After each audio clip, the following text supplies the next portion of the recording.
अल्हम्दुलिल्लाहि रब्बिल आलमीन वस्सलातु अला खैरी खल्किही सय्यिदिना मुहम्मदिन सय्यिदिल मुरसलीन व अला आलिही व सहाबिही हुदातिद्दीनिल मतीन व मन तबिअहुम बिइहसानिन इला यौमिद्दीन।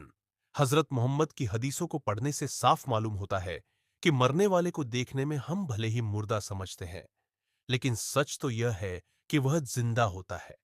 ये दूसरी बात है कि उसकी जिंदगी हमारी इस जिंदगी से बिल्कुल अलग होती है।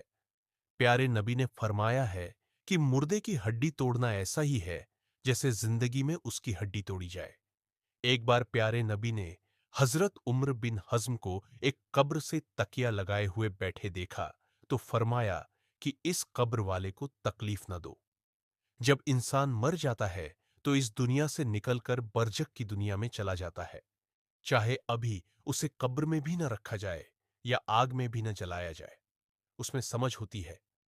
अल्लाह के रसूल फरमाया कि जब मुर्दा चारपाई वगैरह पर रख दिया जाता है और उसके बाद कब्रिस्तान ले जाने के लिए लोग उसे उठाते हैं, तो अगर वह नेक था तो कहता है कि मुझे जल्द ले चलो, और अगर वह नेक नहीं था तो घर वालों से कहता है कि हाय मेरी बर्बादी, मुझे कहां ले जाते हो।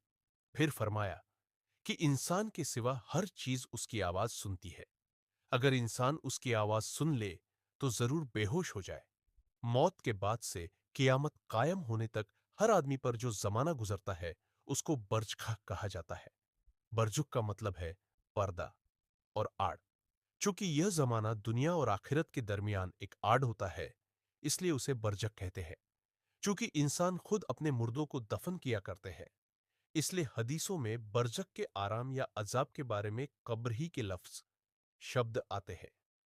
इसका यह मतलब नहीं कि जिन इंसानों को आग में जला दिया जाता है या पानी में बहा दिया जाता है वह बरजक में जिंदा नहीं रहते। सच तो यह है कि अजाब व सवाब का तल्लुक रूह से है। और यह बात भी याद रहे कि अल्लाह ताला जले हुए झरों कणों को भी जमा करके अजाब व सवाब देने की ताकत रखता है। हदीस शरीफ में आया है कि पहले जमाने में एक आदमी ने बहुत ज्यादा गुनाह किए। जब वह मरने लगा तो उसने अपने बेटों को वसीयत की कि जब मैं मर जाऊं तो मुझे जला देना और मेरी राख को आधी धरती में बिखेर देना और आधी समुद्र में बहा देना। यह वसीयत करके उसने कहा कि अगर खुदा मुझ पर कादिर हो गया और उसने इसके बावजूद भी मुझे जिंदा कर लिया तो मुझे जरूर ही जबरदस्त अजाब देगा जो मेरे अलावा सारी दुनिया में और किसी को न देगा। जब वह मर गया तो उसके बेटों ने ऐसा ही किया जैसा कि उसने वसीयत की थी। फिर अल्लाह ताला ने समुद्र को हुक्म दिया कि इस आदमी के जिस्म के झरों को जमा कर दो। समुद्र ने अपने अंदर के सारे झों को जमा कर दिया और इसी तरह धरती को भी हुक्म दिया। उसने भी उस आदमी के जिस्म के सारे झरों को जमा कर दिया। सारे झरे जमा फरमाकर अल्लाह ताला ने उसे जिंदा फरमा दिया। फिर उससे फरमाया कि तूने ऐसी वसीयत क्यों की। उसने अर्जू किया, है मेरे पालनहार, तेरे डर से मैंने ऐसा किया और आप खूब जानते हैं। इस पर अल्लाह ताला ने उसे बख्श दिया। हदीस शरीफ की रिवायत से यह भी मालूम होता है कि मोमिन बंदे बरजक में एक दूसरे से मुलाकात भी करते हैं और इस दुनिया से जाने वाले से यह भी पूछते हैं कि फलां का क्या हाल है और किस हालत में है।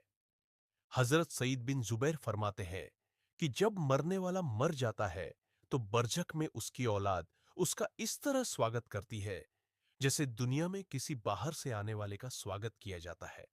और हजरत साबित बिनानी रहस सेरो फरमाते थे कि जब मरने वाला मर जाता है तो बरजक की दुनिया में उसके रिश्तेदार नातेदार जो पहले मर चुके हैं उसे घेर लेते हैं और वे आपस में मिलकर उस खुशी से भी ज्यादा खुश होते हैं जो दुनिया में किसी बाहर से आने वाले से मिलकर होती है। हजरत कैस बिन बीसा फरमाते हैं कि अल्लाह के रसूल ने फरमाया कि जो आदमी ईमान वाला नहीं होता उसे मुर्दों से बातचीत करने की इजाजत नहीं दी जाती। किसी ने अर्ज किया, अय अल्लाह के रसूल, क्या मुर्दे बातचीत भी करते हैं? फरमाया, हां, और एक दूसरे से मुलाकात भी करते हैं। हजरत आयशा रजी से फरमाती है कि अल्लाह के रसूल ने फरमाया कि जो आदमी अपने मुसलमान भाई की कब्र की जियारत दर्शन करता है और उससे मानूस परिचित होता है, यहां तक कि जियारत करने वाला उठकर चला जाता है।